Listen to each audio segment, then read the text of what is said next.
Good afternoon again, DY. I'm Izzy Power. And I'm Ava DeBreo. Welcome to the Dolphin News. With Election Day behind us, we're looking at a big shift in our government. A new president taking the reins of the executive branch, a shift in the control of the Senate, and a whole new set of policies on the horizon.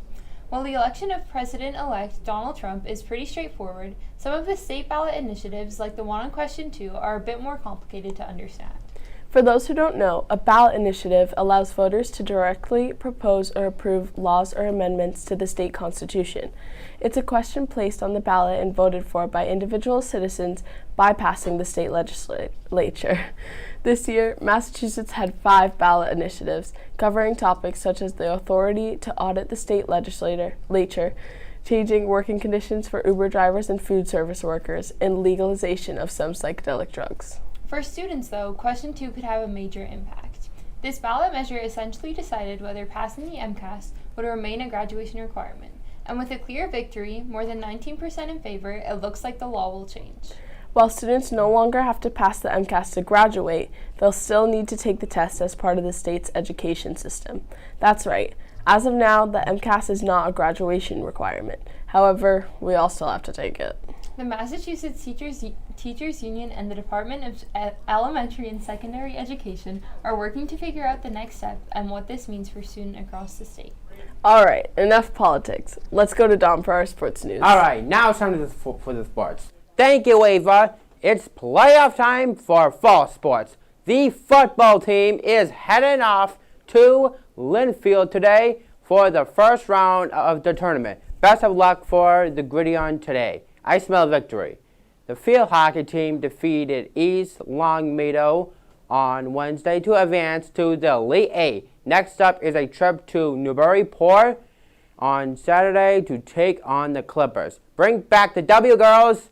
And as always, coming down to the school store every Monday and Friday, all free lunches. Back to you, Izzy and Ava. Thanks, Tom. This morning, students from the DY Concert Band and the DY Chorus performed at the annual Yarmouth Veterans Breakfast, held at the Yarmouth Senior Center. This event honored local veterans with a musical tribute and a shared breakfast. Musical selections featured patriotic favorites like America the Beautiful and God Bless America, with students encouraging veterans in attendance to join in. The concert concluded with an Armed Forces medley, during which veterans were invited to stand as their service branch's anthem was played. After the performance, students joined the veterans for a complimentary breakfast. This event highlighted the integral bond between our community's honored veterans and the DY students. We are beneficiaries of their sacrifice and service. For even more on Veterans Day, let's go to Naija for our moment of culture. Thank you, Ava. Monday is a federal holiday in the United States observed annually on November 11th, honoring the United States military veterans. Veterans Day is similar to Memorial Day. Both honor our armed forces, but the difference lies between those who came home and those who fell in battle. Veterans Day is largely intended to thank living veterans for their service and to acknowledge their contributions to our national security. Some may say that Monday is just another day off, but it's important for all communities to practice traditions for Veterans Day just as they would for any other major holiday. The sacrifices veterans made for us are massive, and we should never take for granted the time they spent away from their family and friends in order to protect us and our way of life. Here are some things you can do to mark the day. Attend the Yarmouth ceremony at Packet Landing Veterans Park on Monday at 11 a.m. Visit a Veterans Association hospital. Invite a veteran to speak at your workplace or school. Make a care package for ones who served or are currently serving. Find a pet and say thank you.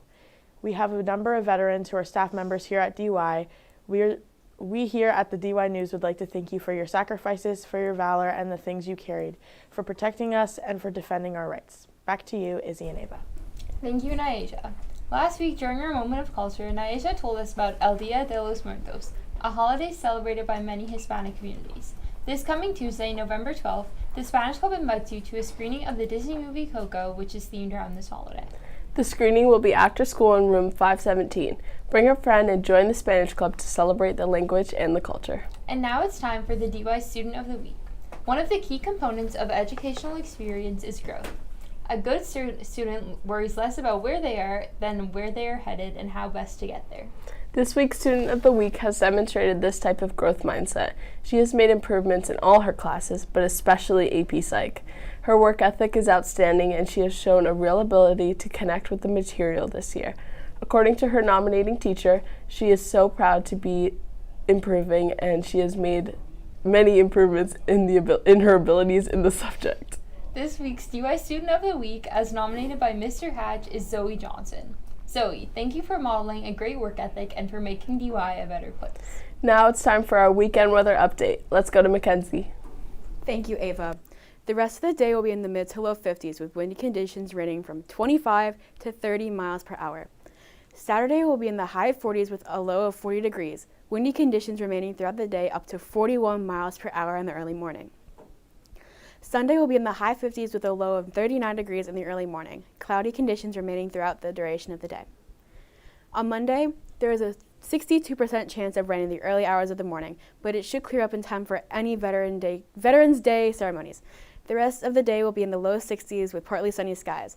The evening will be in the mid 50s with clear conditions. Back to you, Izzy and Ava. That's all we have for today.